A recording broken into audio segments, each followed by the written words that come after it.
It's DTS 82. The Division beta came out. A new Bungie CEO is in place, and we learned about Crimson Doubles. All that and more coming up.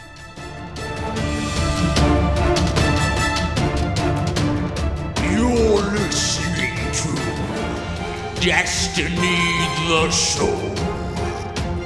Welcome, Guardians.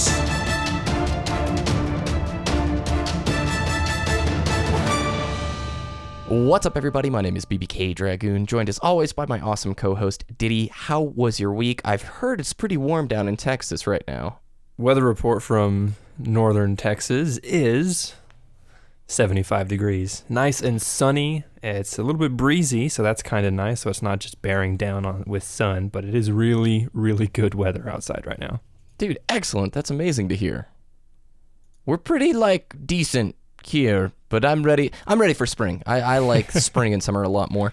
I played Kingdom Hearts 1.5 this week. I'm really close to beating it. What a freaking cool game. I played it when I was a kid, obviously, and I cannot fathom the Disney executive who greenlit that project when they pitched it. All right, Final Fantasy characters, Disney worlds, and it works.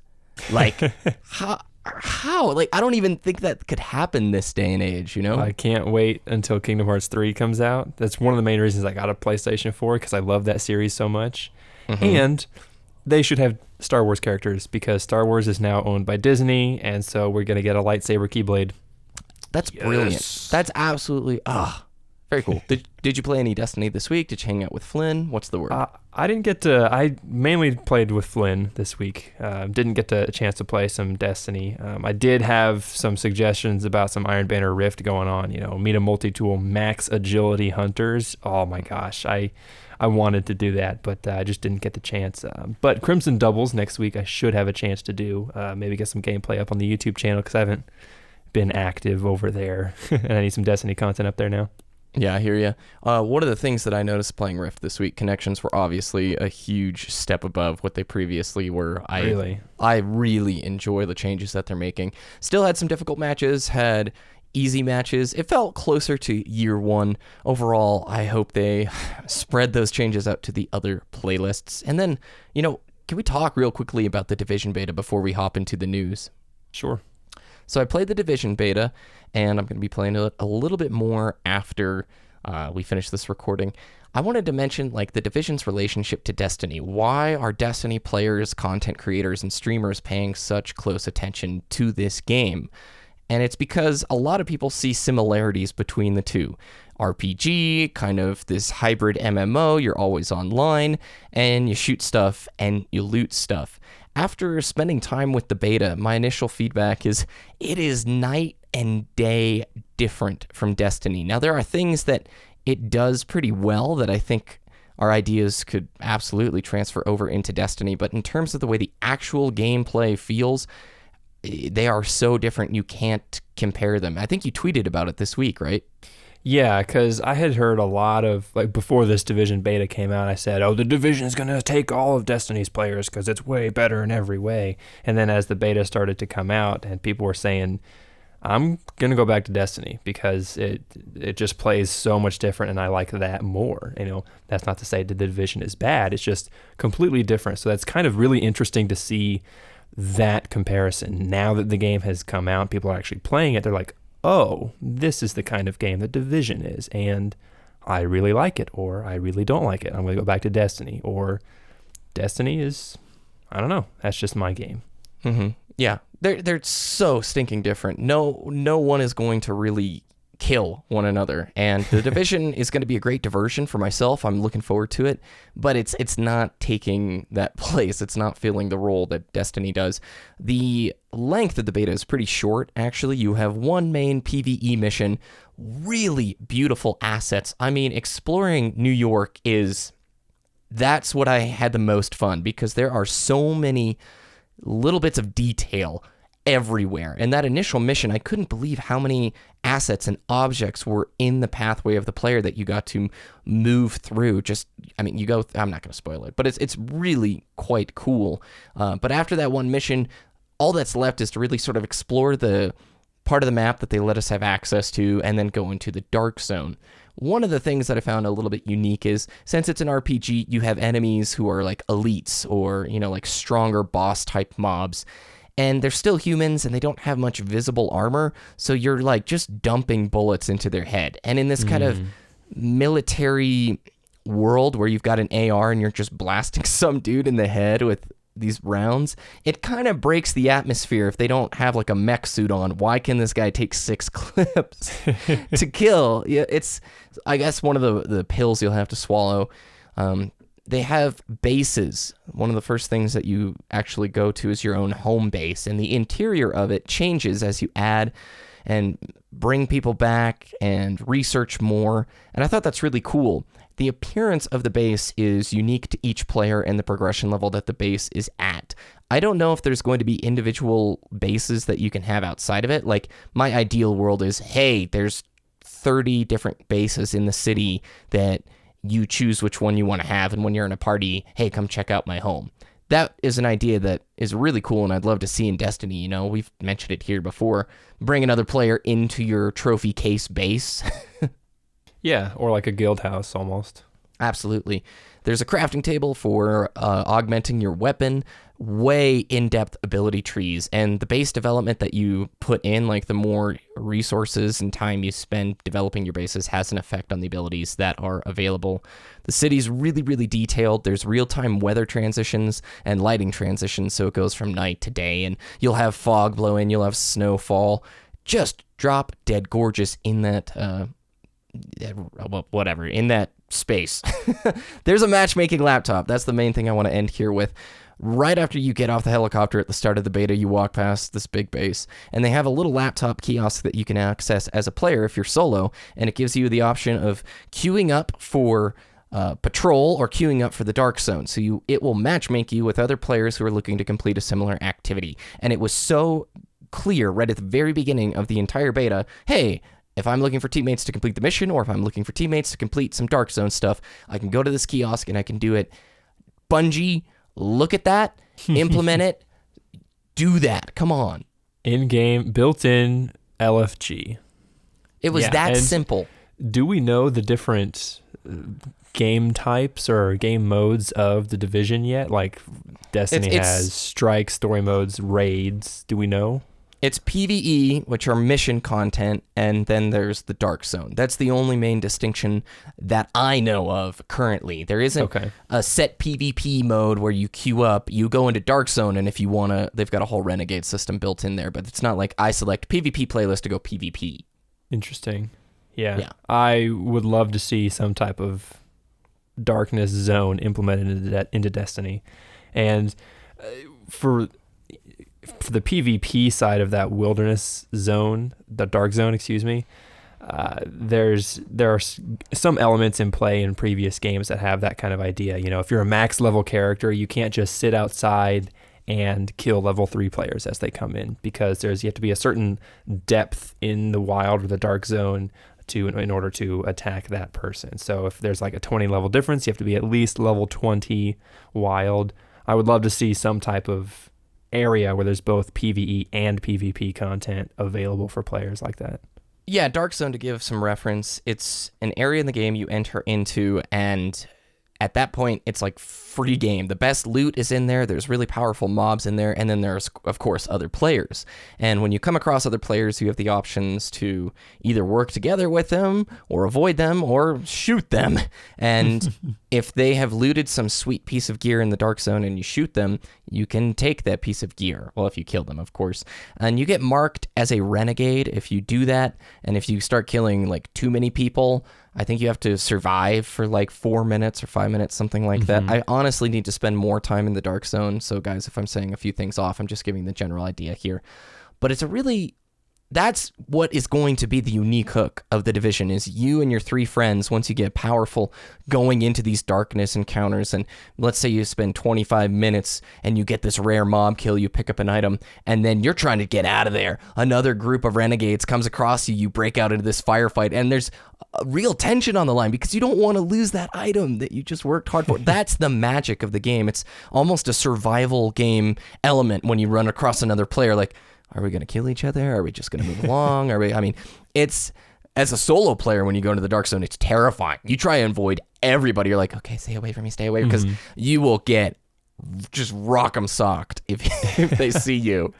I would hope there's some elements in place where, like I've said this before, I played old school RuneScape, and that's where I've encountered the wild. And so like I was at level 47 wild, so, and like my character was maybe level 70 something, and this level 40 something decked out in all this awesome gear just ran up to me and started attacking me, and I just had this two-handed steel sword, which steel is not very good. It would be like a blue in Destiny. Yeah. And he just started attacking me, and I'm just like, I'm trying to enhance my prayer level. So I was killing mobs that were only in level 47 wild to get their bones, and I could bury the bones and level up my prayer level or whatever. And he just started attacking me, and so I started fighting him, and I actually beat him. It was actually really funny. But there was an element in place where if you died in the wild, if you had the skull, if you were marked, like a renegade or whatever in the division, if you were marked, you would lose everything. But if you, and the only reason you would become marked is if you attacked that person. Yeah. So since I didn't, and like he had a friend with him, but I was 1v1ing that guy, and it wasn't like a team thing. But as soon as I killed his friend, he killed me, and I got to keep my 3 most expensive pieces of loot, because I was the victim there. And so there was an element in place where you got to keep your 3 most expensive things, but you lost everything else that you had acquired. So I think that some type of system like that, I hope that would be in play for people looting other players. Come on, Destiny 2, look at these ideas. These are pretty cool. Long story short, I'm really excited for The Division after playing the beta, and I think Destiny players should give it a go. It's not going to be a replacement. They are so ridiculously different. But all right, let's hop into the news, man.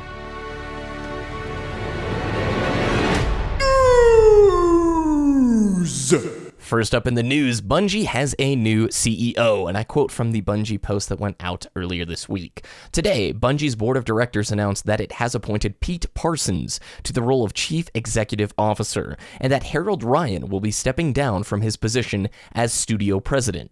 As CEO, Parsons will be tasked with leading the talented Bungie team as they continue to develop great Destiny experiences. Here are a few words from Pete. I want to personally thank Harold for his friendship, passion, hard work, and dedication in helping make Bungie the great company it is today. As a team, we celebrated many victories and weathered many storms. To the players of Destiny, I want you to know that my number one priority, and Bungie's, is and always has been to deliver great games that we can all share together. I believe that Destiny is a one-of-a-kind experience. I also believe you have yet to see our studio's best work. My new role here at the studio will be entirely focused on fulfilling that promise. This is yet another new beginning and a new challenge for our studio. We remain committed to creating great experiences in Destiny. End quote. All right, so initial thoughts, Ditty. I don't think there's a whole ton to read into this, but Harold Ryan has been at Bungie since 2000. We don't know if he's going to move into a different place in Bungie or if he's leaving the company altogether. And also, Parsons was the chief operating officer, so he's from within Bungie as well. Right, and I think I heard through the grapevine somewhere that the guy who stepped down is going to remain on the board of directors at Bungie, so he's still going to be involved with the company. I don't think he's leaving altogether. But I think this is indicative of some of the communication troubles that we were having this last month or so. It's shedding some light on the situation at Bungie internal. So I think I'm looking forward to this next year, as with the new CEO, hopefully we can, or he can, motivate the Bungie team to fulfill on some of those promises. Hopefully. We'll see what happens. We'll give him a report card next year. Yeah, obviously some legality, red tape that these guys have been probably jump roping through the last few months. I don't think there's a whole lot to read into this other than, all right, cool, let's see what's up next. You so kindly, Ditty, sent me this next link from Reddit. What's it all about? It was just, the title is a reminder it's been 4.5 months since any PvE content. We've driven this into the ground, but the reason I wanted to mention this is because it had a really nice perspective in the post. He says, this is from Ben826, by the way. He says, just to put it into perspective, 4.5 months after The Dark Below, we got our first sneak peek at House of Wolves. 4.5 months after House of Wolves, we were playing The Taken King. It's been 4.5 months since any update on any new content, and without any sort of roadmap or expectation, we're left wandering in the dark. So it's just a nice little perspective to put it in, thinking back last year, Dark Below, we're getting really dry out of content, but we had that little nugget of information. That was really nice. So hopefully next week we'll be able to see some little nugget of information coming out of Bungie for future content. We're getting closer and closer to that bigger ticket content stuff that they'll announce soon. PvE content, we've driven it into the ground, like you said. We'd love it. But Bungie weekly updates. First of all, the matchmaking changes that went into place in Rift as a too long didn't read update. Bungie responded to the complaints of the skill-based matchmaking changes that occurred with the December patch. If you've not been paying attention, check out our show from 2 weeks ago. And they're working on improving connections in PvP. So on Wednesday in Rift, the Iron Banner playlist this last week, they deployed a new update that prioritized connection a bit more than the skill-based matchmaking in an effort to reduce latency. They also deployed another change on Thursday, and they also did like a mini 2-hour window where they were testing some more changes. But essentially, the matchmaking team is working on updates to improve connections, and they're looking for player feedback. I noticed a lot of improvements in Rift. It's not perfect, but it is a lot better. I'm going to read here from design lead Lars Bakken. He says, from early reports, it looks like reactions to our first salvo of matchmaking updates have been pretty positive. There are still issues for sure, but even after a few hours of data, we were noticing good things. That's why I was ecstatic when the matchmaking team said they thought they could do even more yesterday.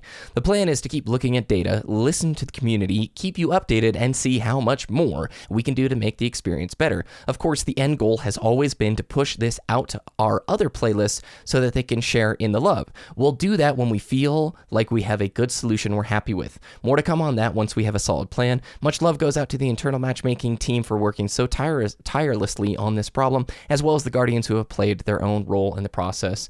Thanks all. So there is no timeline right now when these changes are going to make their way into other playlists. It's only active in the Iron Banner Rift playlist. I want it in the other playlist as soon as possible. But you know what, Ditty? What do you bet on Monday night they send out some update? Because that's DTS luck, isn't it? Yeah, it's just DTS luck that as the day before we release this podcast and say, oh, they haven't confirmed anything yet, they confirm it the day before we launch it. And we record on Sundays, just as an FYI to new listeners. So it's a common practice. The Taken King trailer came out on a Monday. Do you remember that? It's Monday night. And we're like, oh my gosh, we have to re-record the whole show. Yeah, basically. But I think it was really cool last week of Bungie to do those 2 matchmaking updates, and they communicated with us. I think it was really nice to have that little short blurb, but it was still an update. I would be more than happy to have 1 paragraph every other day this for the rest of whenever in Destiny, as opposed to a weekly update that gives us information once a month. Totally. These back and forth things, it incentivized Rift, by the way. I mean, I guarantee you the population for Iron Banner Rift skyrocketed for all the people who read that post. You're like, I'm going in, I'm doing it. By the way, I did not mind Rift. I kind of complained about it last week. Didn't mind it. Yeah, I had a lot of Mercy games where we got steamrolled in 2 or 3 minutes. But overall, it's a cool game type that I've kind of forgotten about since probably November. I just stopped playing that playlist, Did you ever encounter any Twilight Garrison Titans that just evaded everything and killed you?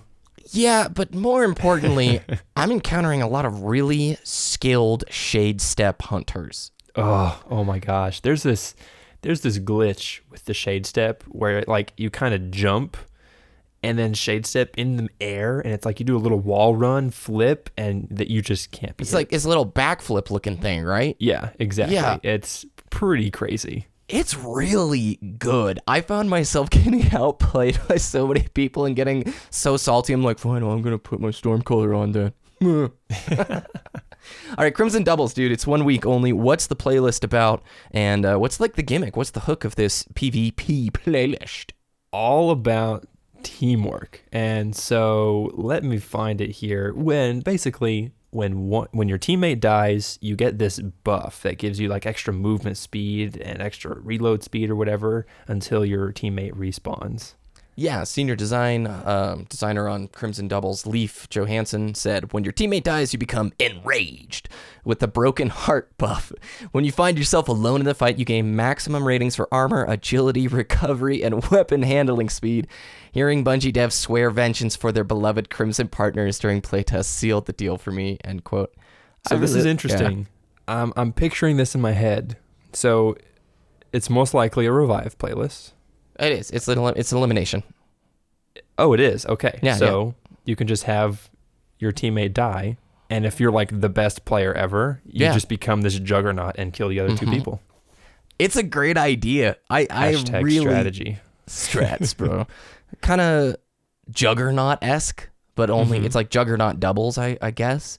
And it's a great Valentine's theme. What if? Oh my gosh! I guess it would. These pictures, what if you just start glowing red with you probably do the buff? That would be so cool. There's going to be some visual indication, dude. Like, guarantee it. Yeah, there's going to have to be.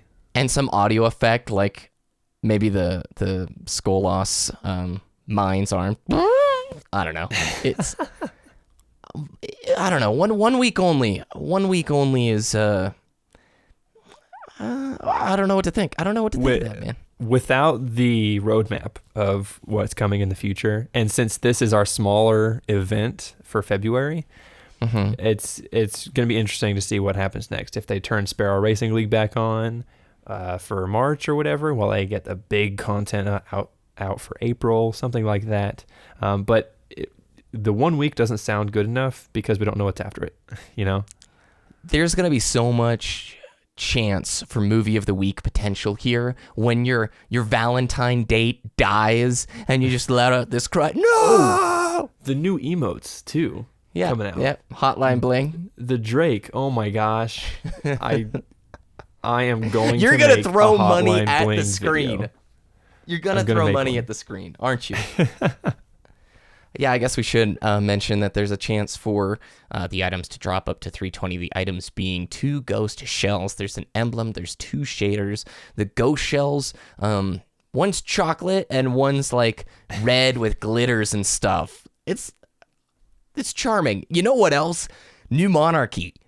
The pictures that they're using, the guys have like the Appellant hand cannon and the New Monarchy, I think it's an auto rifle, and I'm a New Monarchy lover, so when I see this stuff, I'm like, all right, it's right. Dude, we are so dumb. The top picture of the Bungie Weekly Update is 2 Guardians glowing red. So when you have that Broken Heart buff, you get a glowing red thing. Well, it's on the Crimson, they've got screenshots of it on the Crimson Days page as well, like multiple screenshots of it. You kind of have this glittery red thingy. What if you could purchase armor effects like in Reach?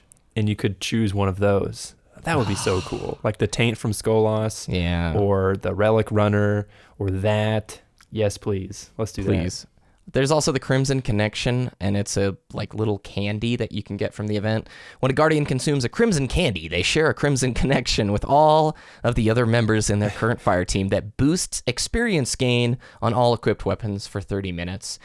I like the idea, but just added a rep buff to it as well, because I don't give a rip about weapons experience at this point. I'm swimming in moats, and if I want to level a weapon up, I'll do it like that. But give me that rep buff. Give me some sort of push towards New Monarchy, because it takes forever now. Yeah, for sure. There is a couple other emotes other than the Hotline Bling one. There's a fist bump. I can't tell from the picture, but it looks kind of like a Napoleon Dynamite dance where he like throws his arms to his side and walks backwards. I was wondering what that was. Do you see the one where the 2 Guardians like put their hands together? I think it's going to be like the hands come together. It's a love 5. You do the hands together and then the fingers spread and it goes into like the holding hand block thing. So we call that a love 5. All right, I'm excited. It's cool, right?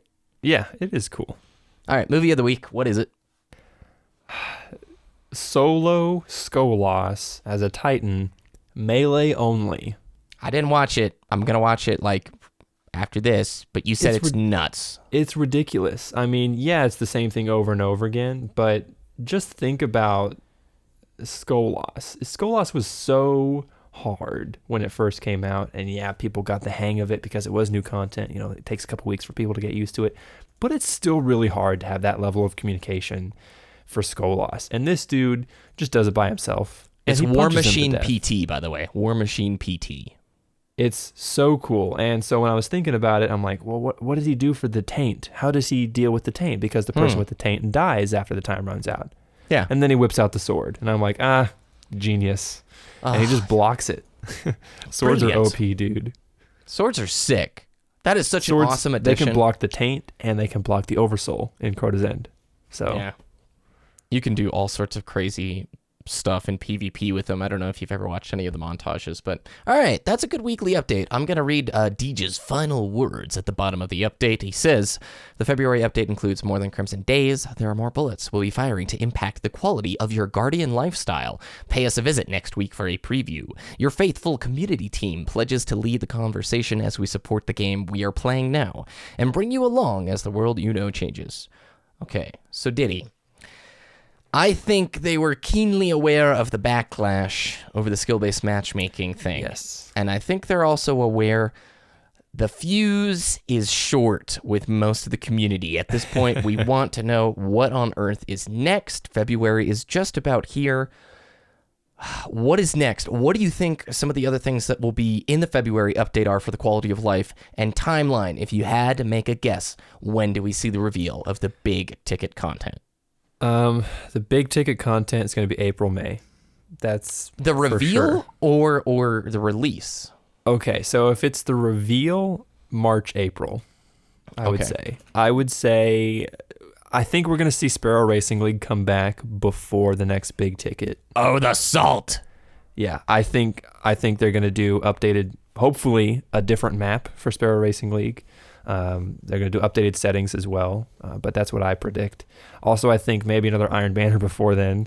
But for the next big ticket item, I think it's going to be along the lines of like a Prison of Elders. Not exactly Prison of Elders, but I think it would be a 3-man fire team type of thing. Because those I think would just be easier to do.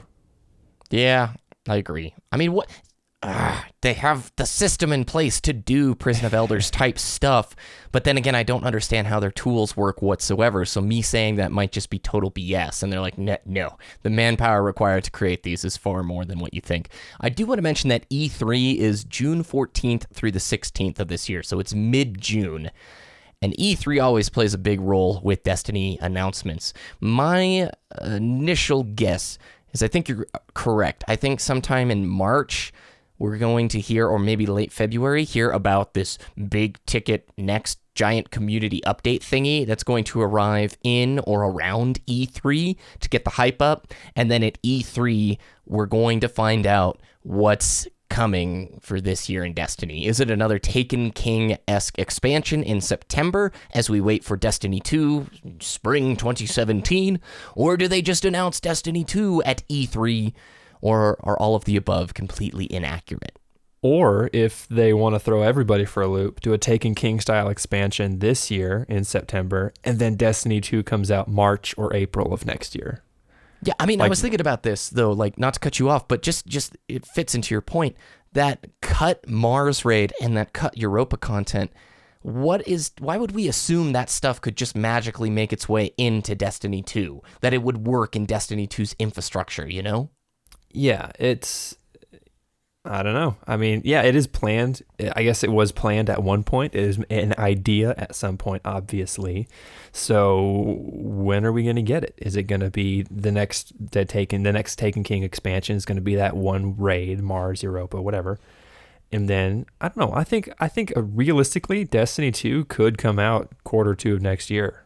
April, May, something like that. I think that could be realistic, to be honest. Just break the timeline. The Taken Queen, starring Eris Morn. No. Mara Sov coming back. Or it's actually Tess. It's been Tess all along. We've been funding her evil plans, and now she's created an army with our emote money. Thanks a lot, community. A clone Look what army. you did. No, I want Deej's revenge. I think that would be great. The revenge of Dinklebot. Oh, I said Deej's revenge. Doggone it. I meant Dinklebot's revenge. I'm going to edit this to make it a better joke, Ditty. Don't do that. Okay, fine. Fine. You guys get to hear my real joke fail live and direct. I think that's going to do it for this week. Any closing thoughts? No closing thoughts. My closing thought actually is going to be this. Someone needs to put Deej's face on like Fogoth and just have the motion tracked face of Deej for the whole boss fight. The Revenge of Deej. Movie of the week. Where can people find your content? Twitter.com/Ditty DTS DITTY DTS and YouTube.com/Wooshness WOOOSHNESS. Remember to follow us over on Destiny the Show. That is at Destiny the Show on Twitter. It's the same thing for our Twitch channel. Check out our friends over at DestinyTracker.com for all the best stat tracking in the Destiny universe. DestinyTheShow.com for all the links from today and more. You can follow me at BBKDRAGOON on both Twitter and YouTube. Guardians, have a great week. Find your Valentine, because Crimson Doubles is coming up soon. We'll talk with you next time.